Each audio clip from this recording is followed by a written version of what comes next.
Commission ad hoc Tomi Salam ya Bolukuluki bia basoda po italiliwali ya General Delphin Kayimbi mukambi ya kala ya de miapa bokengi bwa mampinga ezongisi bilembo ezui na chef d'état-major général ya ba FRDC bakambi balikolo ba mampinga nde basakolaki yango lobi loleki General Kayimbi akufaki na lolenge loyebanaki penza malamu nainu te kinosika. Mbulamatari ya États-Unis epusi kinosuka mobu mokano mopekisi kobimisa na ndako bato baye bazali na nkokoso ya kofuta misolo mokano mwango motali ba million ya bato baye bazali na mobulu likolo ya COVID-19.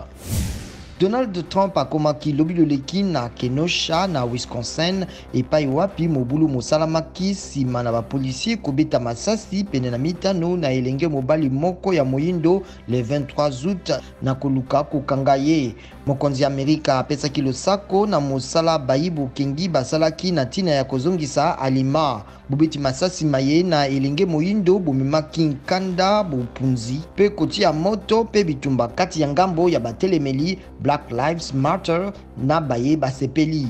Elenge mondele moko abetaki masasi na bitumba yango pe bato babale bakufaki. Dr Akinwumi Adesina mokambi ya BAD Banque Africaine de Développement alapindai lobi loleki pona kokoba misala ya botambwisi banki eye pona mibu mitano misusu apona maki mposo moleki na bikolo bya Afrika.